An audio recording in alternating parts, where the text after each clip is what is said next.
Olá, pessoal. Eu sou a professora Jaqueline e este é o módulo de macroeconomia. Neste sentido, curva de demanda agregada de bens e serviços, também chamada de DA, é composta pela demanda de 4 agentes macroeconômicos: o consumo, através das famílias e das empresas, o investimento, bens de capital, os gastos do governo em saúde, investimento, etc., as exportações de bens e serviços e as importações de bens e serviços. Neste sentido, a fórmula seria demanda agregada igual a consumo mais investimento mais gastos mais exportação e menos importação. E a renda real seria igual à renda nominal sobre o nível geral de preços, ou seja, Y sobre P. A curva de oferta agregada de bens e serviços, também chamada OA, significaria a quantidade de bens e serviços que os produtores estão dispostos a colocar no mercado. Portanto, oferta agregada é igual à renda nacional, que é igual ao produto nacional real. Graficamente, em A, aumenta a quantidade com o preço constante, caso haja desemprego de recursos. Em B, uma situação intermediária. E em C, aumentam os preços com as quantidades constantes, caso os recursos estiverem plenamente empregados. O ponto A, chamado trecho keynesiano, de desemprego. O ponto C é o trecho clássico, de pleno emprego.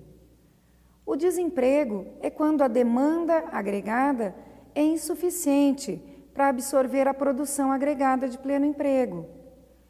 Nesse sentido, as hipóteses do modelo keynesiano básico seriam: primeiro, o desemprego de recursos, onde a demanda agregada situa-se abaixo da oferta agregada de pleno emprego. Os preços são constantes e as variáveis consideradas em valores reais, deflacionadas, o ponto A. Em segundo, seria o curto prazo. A curto prazo, o estoque dos fatores de produção são considerados constantes, embora a força de trabalho e a capacidade produtiva instalada sejam fixas, seus níveis de utilização variem. Em terceiro, temos a curva de oferta agregada, que é fixada em decorrência da hipótese segunda, onde oferta agregada é igual a função da mão de obra, capital e tecnologia. Como esses fatores de produção são constantes, a curto prazo, a oferta agregada permanece fixa. Não há deslocamentos, apenas movimentos ao longo da curva. A quarta questão seria que, a curto prazo, apenas a demanda agregada é que provoca variações no nível de equilíbrio da renda nacional. O corolário das anteriores é o que foi mencionado anteriormente. Para tirar a economia de uma situação de desemprego, a curto prazo, deve-se procurar elevar a demanda agregada. A demanda agregada é mais sensível a curto prazo que a oferta agregada.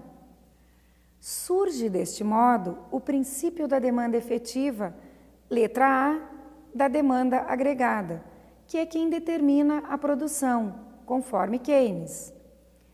Inverte um dos princípios postulados da teoria clássica, a chamada lei de Sé, na qual ou pela qual quem cria a procura é a demanda. Então, a oferta agregada é quem determina a procura.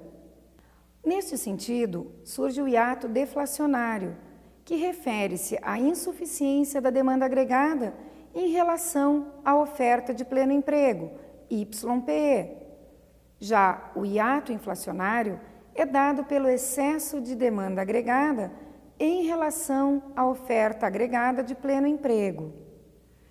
Para tanto, temos o modelo ISLM, que é o mercado de bens e serviços, curva IS ou política fiscal do governo, que tem como base fatores que deslocam a curva IS, os quais têm as variáveis exógenas, externas ao modelo, já apresentadas, consumo, investimento, gastos, tributos, exportação e importação, que são induzidos por uma variação na renda.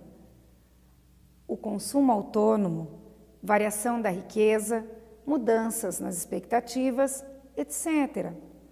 E a política fiscal, através dos gastos e dos tributos, aliada ao setor externo, envolvendo exportações e importações. Deste modo, mudanças na taxa de juros e no nível de renda são movimentos ao longo das curvas IS e LM, e R e Y são as variáveis endógenas desta questão. A curva LM, ou o mercado monetário, representa os possíveis pares de taxas de juros e nível de renda que equilibram o mercado monetário.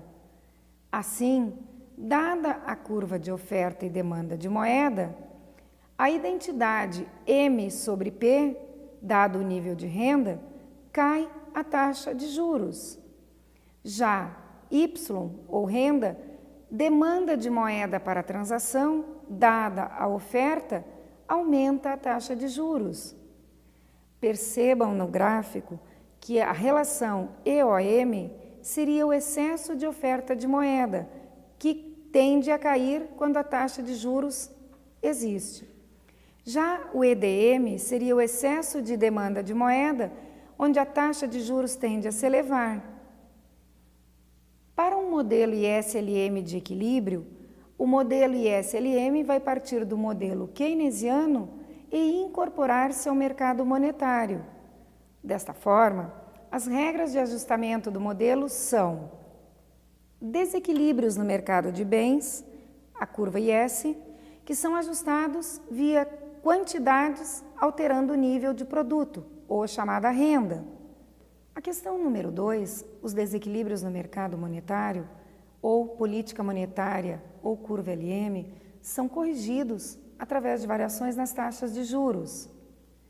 Espero que estas informações auxiliem no seu estudo. Até breve!